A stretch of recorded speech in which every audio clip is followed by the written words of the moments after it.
The University of Illinois, located in Urbana and Champaign, has a lot of campus landmarks. Most of them are large buildings, parks, monuments, statues, and other things that will leave an impression on any visitor. But one of them is a little different. As a senior here who is pretty interested in the University of Illinois and its history, I've walked by it countless times, even sat down there, and never really thought much of it. Most people on campus don't. They don't know its name, which is the Halfway House, and even if they did, that doesn't really tell them much about its history. For me personally, it was only when I started to research for this podcast that I had any idea about it. So what is so significant about this structure? Why is it considered a campus landmark? And why has this small pavilion been preserved for over 120 years?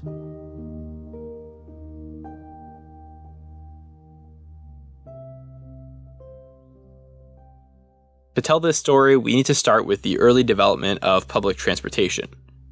Before the establishment of the University of Illinois in 1867, there were already streetcars in the small towns of Urbana and Champaign. And a few years after the university was up and running, they would begin to offer passenger service. A few more years after that, the cars began changing from mule-drawn to electric streetcars. And once they did start serving passengers, these streetcars were pretty popular. Students and professors traveling from Urbana and Champaign to the university would frequently use them. But there was one problem for the travelers. As is stereotypical for the Midwest, the weather and conditions weren't always amazing, and this was especially bad in the winter. Despite this, the privately owned streetcar company wasn't inclined to provide their passengers any protection. As the University of Illinois' student newspaper, known as the Daily Illini, put it, they were busy, quote, reaping abundant harvests from the pocketbooks of students and professors, unquote.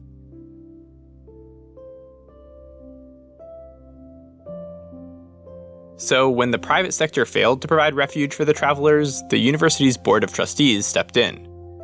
They authorized the construction of a structure to protect passengers from the elements.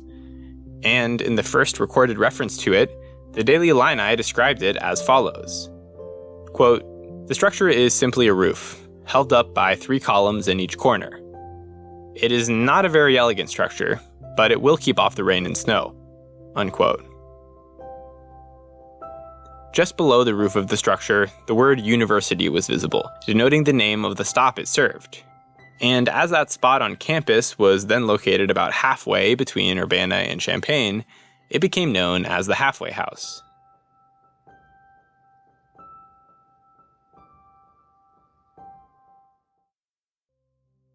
For over 70 years after its construction, the Halfway House was much more than just a waiting place for public transportation. And a big reason for this was its prominent location. The Halfway House sat in front of what is now the Illini Union, which is the home of student organizations and activities. And it was also on Green Street, the biggest commercial street near campus. Because of this, it would become the site of countless campus events, from club meetings to student elections. The structure was so culturally significant that it was even the subject of a vaudeville performance at a local theater. But over time, some things began to change. The streetcar fees were going up, and their ridership was going down. The way people traveled was shifting more towards cars, and the transit companies were investing more in buses which could travel alongside them. The final nail in the coffin was the Great Depression, and since then, there have been no more streetcars in Champaign-Urbana. After the Second World War, these trends only continued, with car infrastructure rapidly expanding all across the United States. Champaign and Urbana were no exception to this.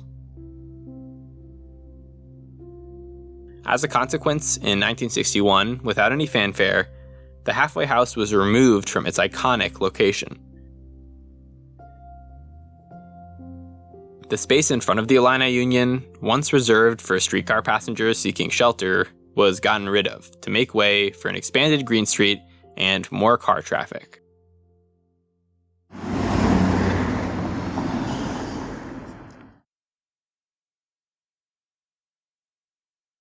For a few years, it seemed like it disappeared without a trace. But eventually people started to ask, where did the halfway house go? One of the loudest voices undertaking this mission was a famous University of Illinois alumni. Roger Ebert, who was then the editor of Daily Illini, would go on to become a very well-known film critic. On October 16, 1963, Ebert published an article covering the structure. He noted that the previous week, an editorial had asked the question if people remembered the halfway house. And since then, they had gotten a lot of responses from people who not only remembered it, but hoped to see a return. Some of them even suggested they knew where it was. From these anonymous tips and some other more reliable sources, they were able to track down its location. So, 2 years after the structure was taken apart, Ebert announced that, quote, "The halfway house has been found, dismantled but unharmed, leaning against a chicken coop near Mount Hope Cemetery."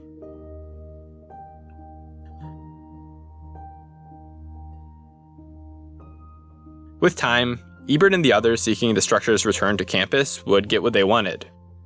Within a few months, it would no longer occupy the cemetery, which, without public outcry, might have been its final resting place. The campus planning committee would succumb to the many requests to relocate the halfway house.